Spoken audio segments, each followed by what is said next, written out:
To begin our Sunrise Smart Start with some election news and updates, the presidential candidates are entering their final campaign stretch. They have a little more than a week to go until Election Day. Checking in with both teams, Vice President Kamala Harris made her way through Philadelphia, while former President Donald Trump campaigned before a packed house at Madison Square Garden. The Trump campaign is on the defense after that rally, following some racially charged jokes about Puerto Rico from a comedian saying it was an island of trash that drew backlash from members of both parties. The Trump campaign says the joke was not reviewed beforehand, and it does not reflect the former president's views, as both campaigns work to win over Latino voters. We will have the strongest economy, the most secure borders, the safest cities, the most powerful military. We have an opportunity before us to turn the page on the fear and the divisiveness that have characterized our politics for a decade because of Donald Trump. Trump is campaigning Tuesday in Allentown, Pennsylvania, an area with a large population of Puerto Rican residents, and Harris will be in D.C. laying out her closing arguments during an event on the National Mall. Today marks day 3 of early voting across New York State, and it's been busy. Yeah, turnout's been pretty huge. Long lines we've seen. Some, though, may have had to change their route before casting their vote due to some confusion. Ron Spitzer live this morning in Perrington at the Square Mall there, one of the early voting sites. So, Ron. Yeah, guys, there are just 8 days left till Election Day and only 6 days left for folks who want to cast their vote early. Now, early voting began on Saturday at around 9 a.m., but that line started forming way sooner. Right now, we're outside Perrington Square Mall, one of those locations. Nearly 25 million voters nationwide have already cast their votes, either through mail-in ballots or in-person early voting. That's according to data from the Election Lab at the University of Florida. Several states have also set individual state records on their first days of early voting. Here at home, the Monroe County Board of Elections wants to remind voters the polling site mentioned on the postcard they received is only applicable on Election Day on November 5th.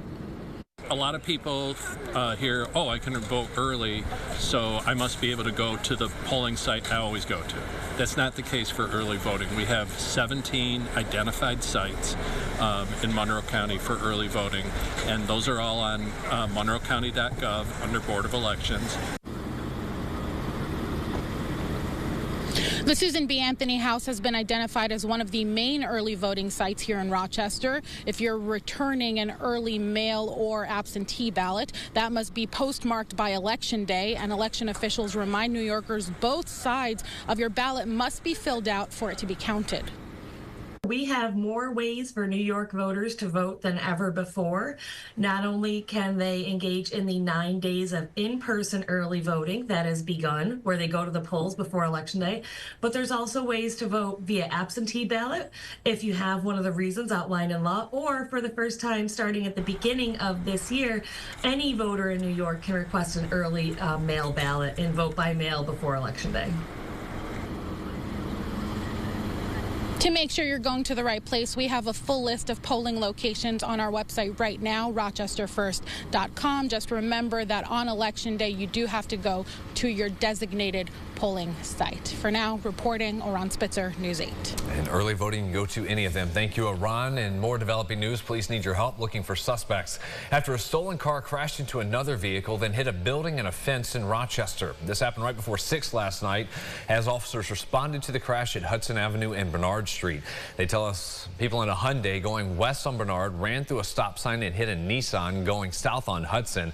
That Hyundai reported is stolen earlier same day, drove off, hitting a building and fence on Hudson.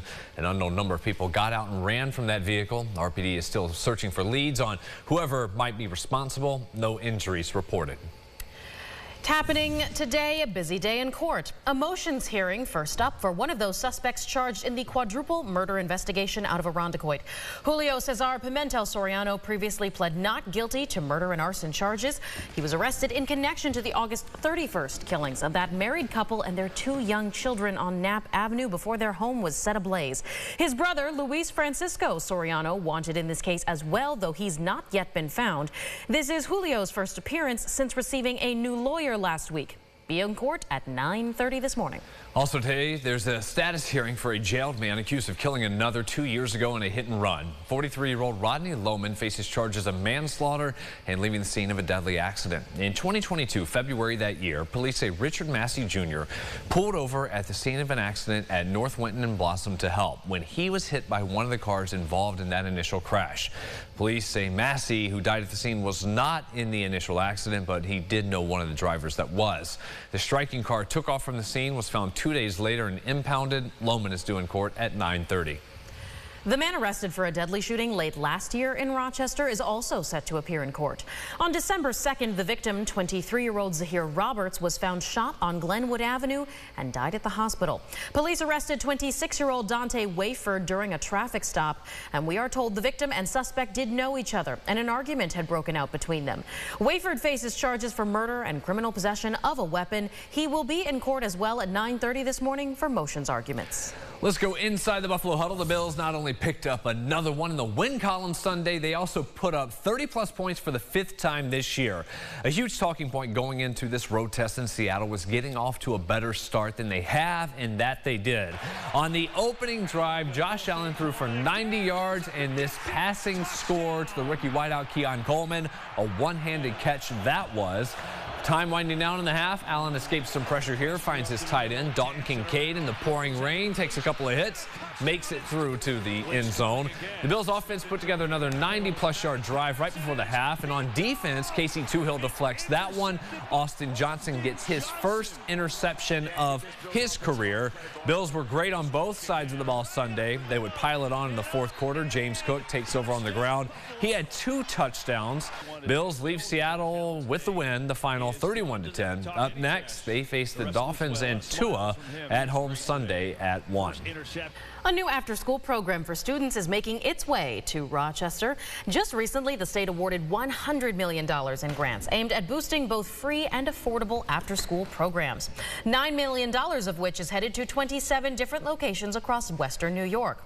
Here in our region, the Boys and Girls Club of Rochester and Greece Arcadia Middle School plan to use this money to team up and launch an after-school program supporting families and students.